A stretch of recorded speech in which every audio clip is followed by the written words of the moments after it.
नमस्कार। आज हम शुरू करने जा रहे हैं व्यंजन संधि।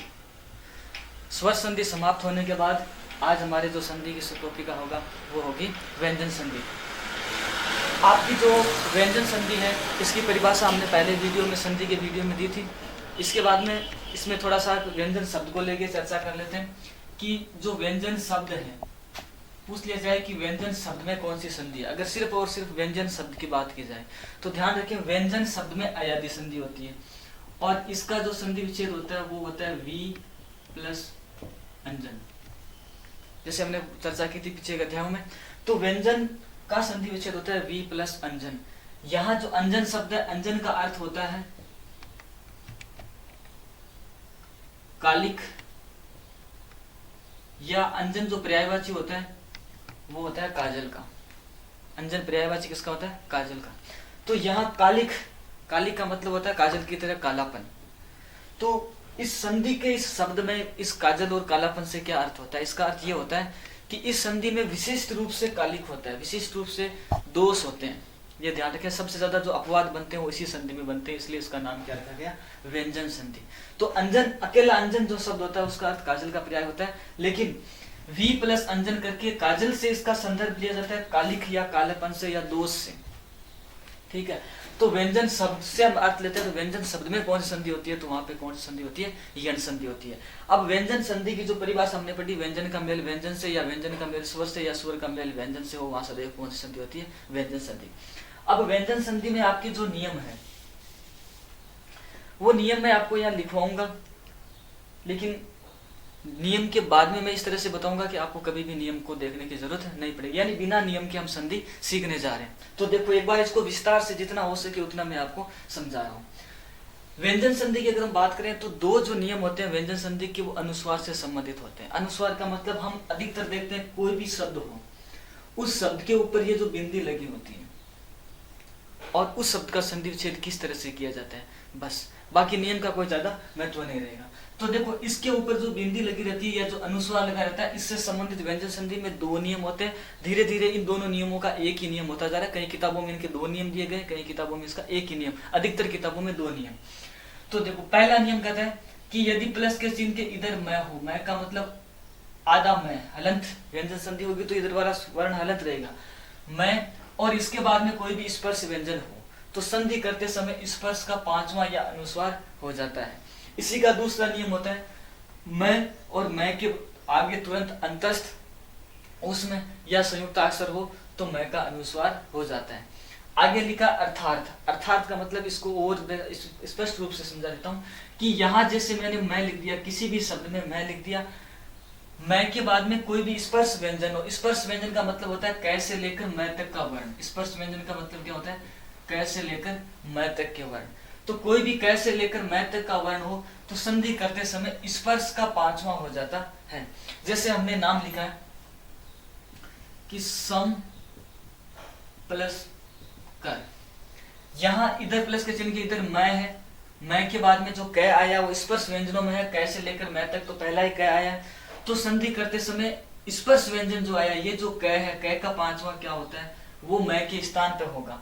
तो मैं के स्थान पर कै का पांचवा होता है गए, आगे आ गया कै और रे, ये नाम शंकर। लेकिन इसको लिखा जाता है इस रूप में भी लिखा जाता है शंकर। तो ध्यान दें। तो एक नियम तो ये था, जैसे हम कोई भी उदाहरण ले लो, सम प्लस कै। इसी तरह से एक शब्द है जैसे सम प्लस जय, मैं के बाद में जय आया तो कै से लेकर मैं तक के बीच में से ये जय आया है, तो वापस इस जय का पांचवा यानी जय वाली लाइन का पांचवा क्या होता है? ये जो ये होगा वो इस मैं के स्थान पर होगा और नाम बनेगा मैं के स्थान पर ये आधा रहेगा क्योंकि ये मैं आधा है, आगे सीधा जय जुड़ जाएगा और नाम लिख दिया हमने ये संजय। या फिर इस नाम को हम इस तरह से भी लिखते हैं संजय। तो आज इसी बारे में चर्चा होगी कि ये दो रूप क्यों होते हैं शब्दों के। तो ध्यान रखिए पहले नियम के अनुसार तो ये था। दूसरा नियम क्या कहता है? मैं के बाद में यदि अंतस्थ हो, अंतस्थ ये रे ले और व, या उसमें व्यंजन हो से और है, या संयुक्त अक्षर हो यानी ये से लेकर गे तक का कोई भी वर्ण हो तो उस मैं का अनुस्वार हो जाता है। कै से लेकर मैं तक का कोई भी वर्ण हो तो स्पर्श व्यंजन का पांचवां हो जाता है। लेकिन अब धीरे धीरे क्या होने लग गया कि स्पर्श व्यंजन का जो पांचवां, उसके स्थान पर अधिकतर अनुस्वार ही प्रयोग किया जाता है। तो इसलिए इस नियम को हम एक तरह से याद कर सकते हैं। और एक तरह से कैसे याद करेंगे इसको, कि मैं के बाद स्पर्श व्यंजन अंतस्थ उसमें संयुक्ताक्षर हो तो इस मैं का अनुस्वार हो जाता है। सीधा एक ही नियम रखे, दोनों नियम मैंने आपको समझा दिया, लेकिन रखना एक ही नियम है कि मैं के बाद में कै से लेकर ज्ञ तक का कोई भी वर्ण। अब कै से लेकर ज्ञ तक का वर्ण बोलने की जरूरत नहीं, मैं के बाद में कोई भी वर्ण हो, साधारण भाषा में मैं के बाद में कोई भी वर्ण हो तो हमेशा मैं का क्या हो जाता है, अनुस्वार हो जाता है। तो जैसे मैंने नाम लिखा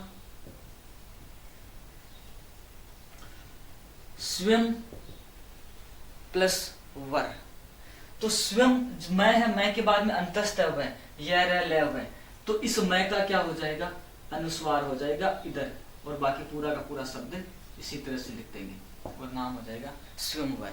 ये तो हमने नियम के अनुसार सीखा। अब हम सीधा कहें कि ट्रिक के हिसाब से कहें कि ठीक है ये नियम हमने सीख लिया, पढ़ लिया, लेकिन एग्जाम में इस नियम का हम यूज किस तरह से करें, परीक्षा में हम किस दृष्टिकोण से इस नियम को देखें। तो दो स्थितियां बनेगी कि आपको जैसे शब्द दे दिया कि संविधान शब्द का संधि विच्छेद कीजिए, शब्द दिया गया संविधान शब्द का संधि विच्छेद कीजिए, तो वहां कुछ नहीं करना है कि जहां पर भी अनुस्वार है उसका वापस मैं कर देना है। तो देखो इस नियम को वापस समझे, यहां से संधि युक्त पद बनाना हो या एक स्थिति रहेगी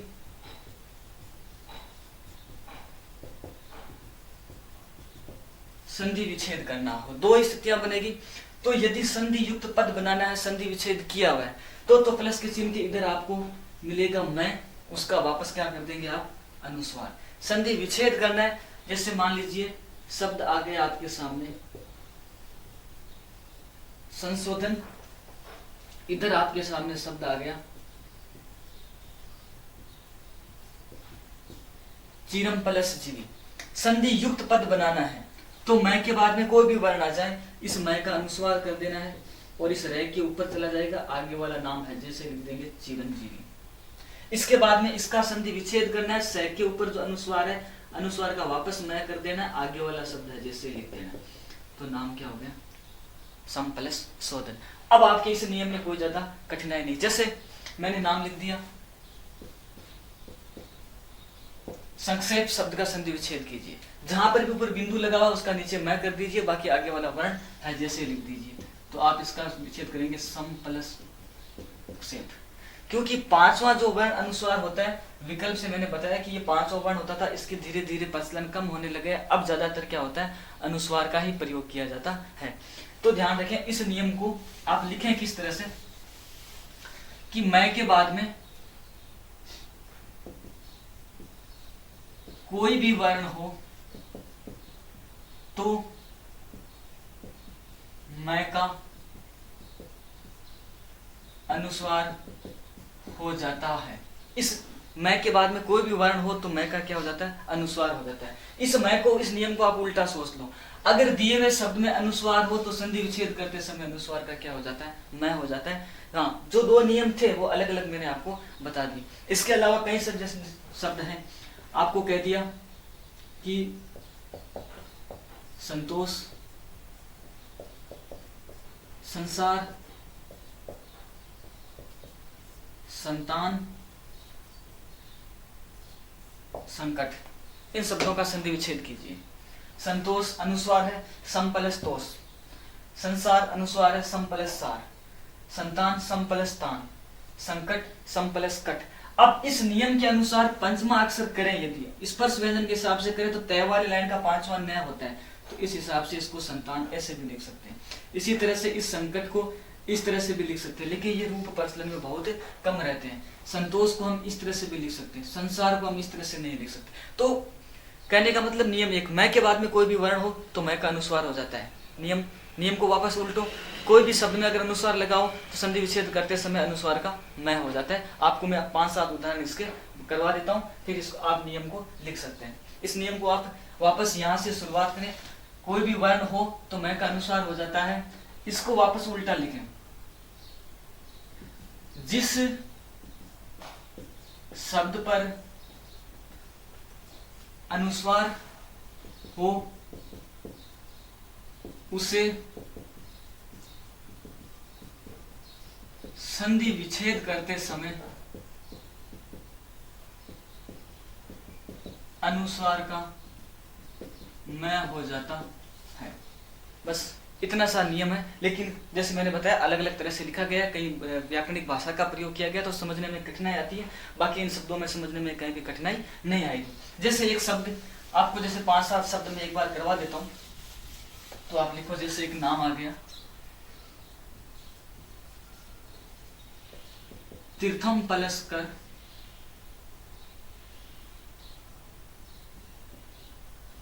समपलश्चय संचित, जैसे इस तरह से शब्द है। संवाद कीवम प्लस दंती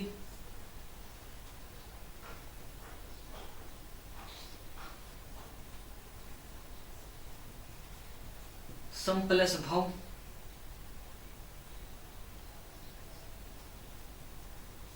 सम प्लस पूर्ण। अब आपने देखा होगा कि कई जगह इस संभव और संपूर्ण शब्दों में वह आधा मैं लिखा जाता है, तो वो कई जगह शब्दों में अनुस्वार नहीं लिखा जाता है,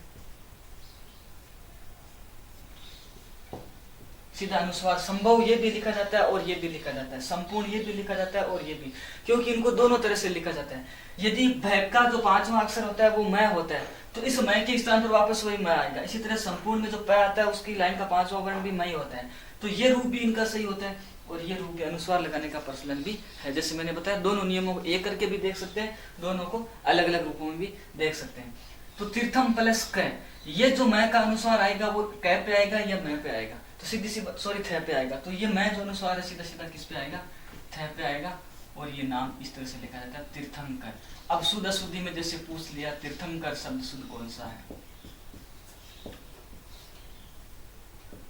इस तरह से, तो तीर्थम यहाँ इसका संदेश है तीर्थम प्लस कर। इसी तरह सम प्लस से संचय, सम प्लस चित, जो भी अनुस्वार इसका मैं कर देंगे, इसका सम प्लस वाद, कीवम प्लस दति मैं का अनुस्वार कर देंगे, किउदंती, संभव और संपूर्ण। तो इस तरह से कई शब्द आपके आते हैं। जैसे एक शब्द दे दिया आपको कि संज्ञा शब्द का संधि विच्छेद कीजिए, तो संज्ञा शब्द का संधि विच्छेद क्या होगा, जो भी अनुस्वार है अनुस्वार के नीचे मैं करेंगे सम प्लस ज्ञा। इसी तरह से आपको दे दिया गया कि मान लीजिए संहिता, संहिता शब्द का संधि विच्छेद पूछा गया, तो सम प्लस हिता। तो इस तरह से कई आप शब्द इनका प्रयोग करके देख सकते हैं। तो ये जो थे अनुस्वार के दो नियम। दो नियम का मतलब कैसे लेकर मैं तक का कोई वर्ण हो तो विकल्प से आगे आने वाले वर्ण का 5वां भी कर सकते हैं या अनुस्वार भी हो सकता है। अब वर्तमान में अनुस्वार प्रचलित ज्यादा है। दूसरा नियम क्या था कि मैं के बाद में यर लव सत्र कोई भी वर्ण हो तो मैं का सदैव अनुस्वार होता है, क्योंकि उनमें पंचमा अक्षर नहीं होता है, इसलिए उनमें तो अनुस्वार ही होगा। ऊपर वालों में जहां पंचमा अक्षर है वहां पंचमा अक्षर होता है, 5वां वर्ण होता है। इसके बाद में देखो संधि के अगले दो नियम, ये दो नियम क्लियर हुए। अब देखो इसको हम विस्तार से पढ़ रहे हैं, हर एक चीज को लिख रहे हैं, लेकिन एग्जाम का जो दृष्टिकोण रहेगा उस हिसाब से जैसे मैंने आपको लिखवाया। इसी तरह से दो नियम ये अनुस्वार के थे और अगले जो दो नियम आते हैं वो अनुस्वार के नहीं रहेंगे। ये दो नियम रहेंगे आपके क च ट और प, क च ट और प के। अब देखो पहले जो दो नियम याद किए थे उसमें हमने यही देखा था कि मैं के बाद में कोई भी वर्ण हो तो मैं का क्या हो जाता है, अनुस्वार हो जाता है। ठीक इसी तरह से प्लस के चिन्ह के इधर क च ट त प हो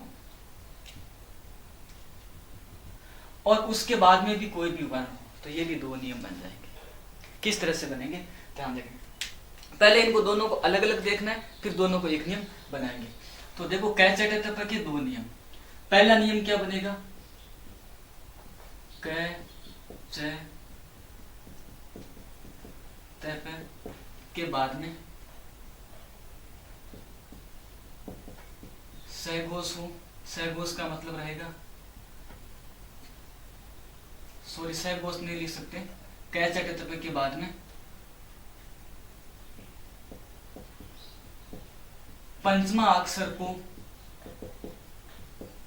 छोड़कर कोई वर्ण हो। दूसरा रहेगा कै से टे ते और पै, इसके बाद में पंचमा अक्षर हो। पहले नियम के अनुसार पंचमा अक्षर को छोड़कर कोई भी वर्ण हो, यानी कै व लण कड़ ये ण न म, ये पंचमा अक्षर छोड़ देंगे। तो कै चटे तप के बाद में पंचमा अक्षर को छोड़कर कोई भी वर्ण हो, य ल हो स हो, या आपके ए आ ई हो। कै चटे तप के बाद में अगर पंचमा अक्षर हो तो पंचमा अक्षर को छोड़ दिया, इसका मतलब इधर तो रहेंगे तीसरे और चौथे और इधर रहेंगे पांचवें।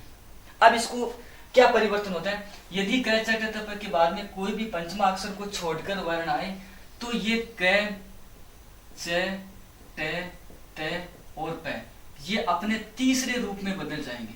किस रूप में बदलेंगे, तीसरे। कै ग में बदल जाएगा, च ज में बदल जाएगा, टे डे में बदल जाएगा, टे दे में बदल जाएगा और पै बे में बदल जाएगा। जैसे एक उदाहरण हमने लिखा दिक, दिक प्लस गज। देखें अब कै के बाद में कोई भी पंचमा अक्षर को छोड़कर ग पांचवा नहीं तीसरा है, तो कै तीसरे में बदल जाएगा। च होता तो तीसरे में बदल जाता, टे होता तो तीसरे में बदल जाता, ते होता तो तीसरे में बदल जाता, पै होता तो तीसरे में। तो कै का तीसरा होता है ग, कै आधा है इसलिए ग भी आधा, आगे वाला नाम है जैसे लिख दिया और हमने लिख दिया दिग्गज। इसी तरह से अप प्लस ज, ये तीसरा है, पांचवें को छोड़कर है, तो पै अपने तीसरे में बदलेगा और पै में क्या हो जाएगा, आधा बै हो जाएगा और नाम क्या बन जाएगा, बै। इसी तरह से दूसरा हम देखेंगे, इस नियम का दूसरा रूप देखेंगे कि कै च टे ते और पै इनके बाद में कोई भी पंचमा अक्षर हो, कोई भी पंचमा अक्षर हो तो कै अपने पांचवें में बदल जाएगा, च अपने पांचवें में बदल जाएगा, टे अपने पांचवें में बदल जाएगा, ते अपने पांचवें में बदल जाएगा और पै अपने पांचवें में बदल जाएगा। अब इन दोनों नियमों का सारांश क्या निकला, इन दोनों नियमों का सारांश ये निकला कि जब हम शब्द बनाएंगे, अब इस नियम को बने हुए शब्द में हम कैसे पहचानेंगे कि ये बना हुआ शब्द है, इसमें वही नियम है। तो देखें बने हुए नियम को कैसे पहचाने। अब देखो इसको, इसका सारांश दोनों नियमों का क्या निकलेगा, पहले नियम का और इस नियम का, इन दोनों का सारांश देखो आप। इन दोनों नियमों का सारांश ये निकलेगा कि पहले में तीसरे के सामने कोई भी पांचवे को छोड़कर हो तो इस पहले का तीसरा हो जाता है, तीसरे का वापस सामने क्या हो जाता है, तीसरा। इसका मतलब दिए हुए शब्द में आपको दो तीसरे एक साथ मिलेंगे, या एक तीसरा और एक चौथा मिलेगा। और ऐसी स्थिति में क्या होगा कि पहले के सामने पांचवा होगा तो पहले पांचवें बदलेगा, तो इधर भी पांचवा है और आगे भी पांचवा है, तो दो पांचवें एक साथ मिलेंगे। तो किसी भी वर्ण में दो पांचवें एक साथ हो तो पहला जो पांचवा होता है उसको पहले में बदल देते हैं। अब इस नियम को आप बिल्कुल भूल जाइए एक बार, इसको बाद में आप किताब में से या जो भी आपके पास गाइड है उसमें हिसाब से देख सकते हैं। एक बार इन नियमों को आप बिल्कुल भूल जाइए। अब मैं जिस तरह से आपको समझा रहा हूँ उसी तरह से इसको एक बार समझने का प्रयास करें, बाकी नियमों से या आपके रूल और रेगुलेशन से गाइड भरिए। अब देखिए एक बार मैं यहाँ आपको सारांश रूप में बता रहा हूँ, आपको संधि विच्छेद करना है। दो स्थितियां ध्यान रखनी है कि यदि दो तीसरे वर्ण एक साथ हो तो, या दो पांचवें वर्ण एक साथ हो तो पहला जो पांचवा होता है उसको पहले में बदल देते हैं। जैसे दो पांचवें वर्ण मैंने नाम लिख दिया उन्नति, हो गया नाम उन्नति। न पांचवा, ये भी पांचवा, तो पहला जो पांचवा इसको पहले में बदल दीजिए। न का पहला होगा तय, तय थे दे और न, आगे वाले शब्द को है जैसे लिख दिए उन्नति। इसी तरह से एक शब्द है मृणमय, ऋण पांचवा, टैठ ऋण और मैं पांचवा, तो पहला पांचवा जो होता है उसको पहले में बदल देंगे। ऋण आधा है, तय भी आधा होगा, वो नाम क्या लगेगा मृणमय। इसी तरह से नाम आएगा आपके चिन्मय, तैथ न पांचवा और मैं भी पांचवा, पहला पांचवा को पहले में बदलो और नाम क्या रहेगा चित प्लस मैं।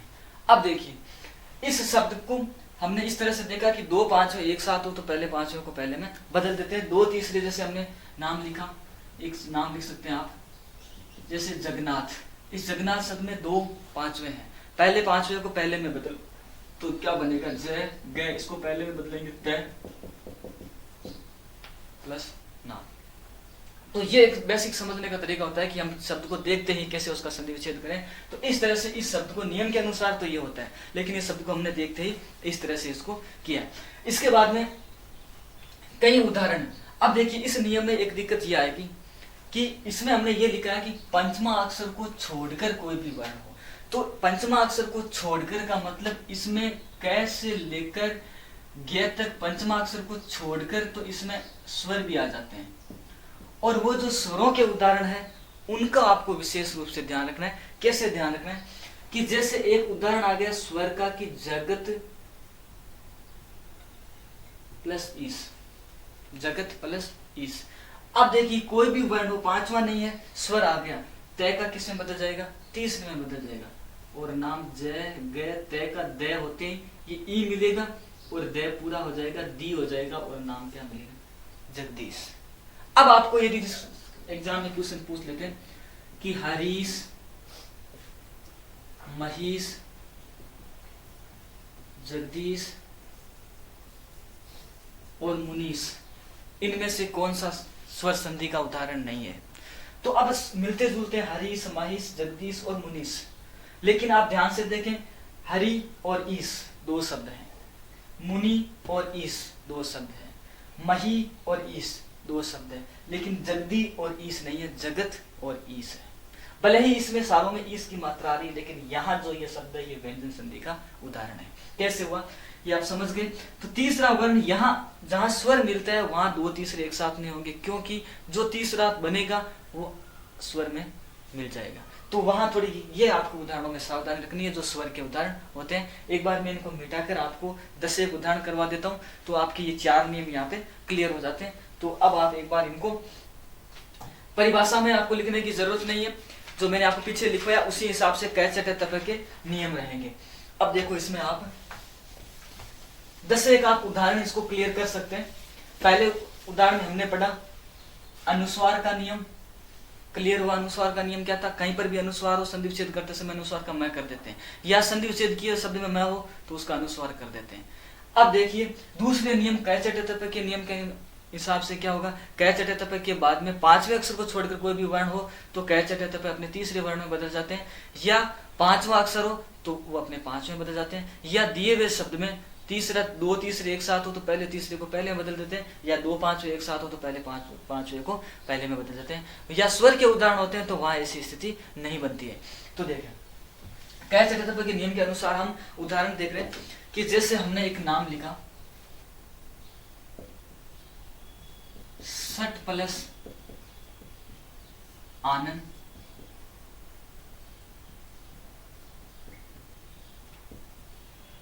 सट प्लस मुख,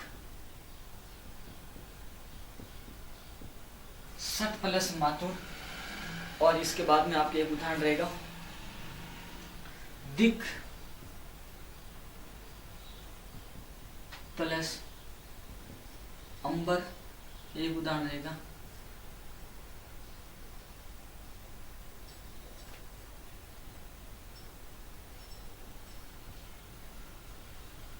सदास्य, एक उदाहरण रहेगा आपके अब्द, एक उदाहरण रहेगा आपके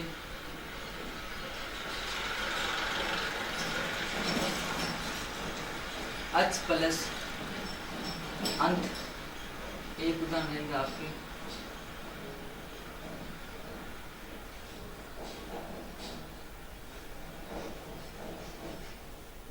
सत प्लस भाव।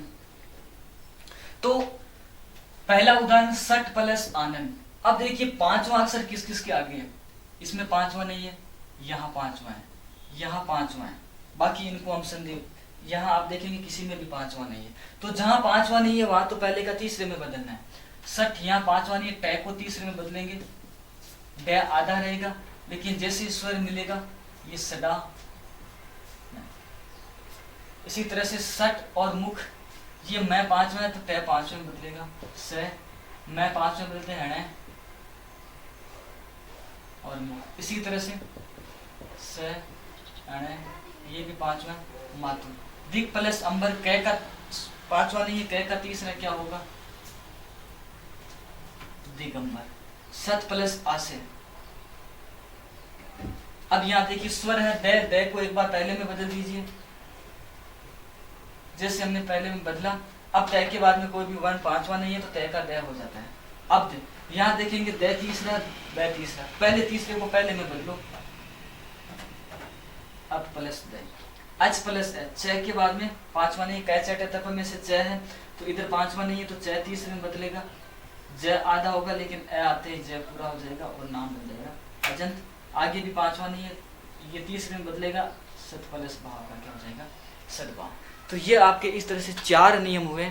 साधारण रूप से इनको समझें तो इनमें कोई नियम लागू नहीं होता है, सिर्फ और सिर्फ क्या होता है, इन शब्दों को हम इसी तरह से व्याकरणिक प्रयोग इनका होता है। अब इन 4 नियमों के बाद में अगले वीडियो में हम और बाकी नियम इनको विस्तार से डील करेंगे। धन्यवाद।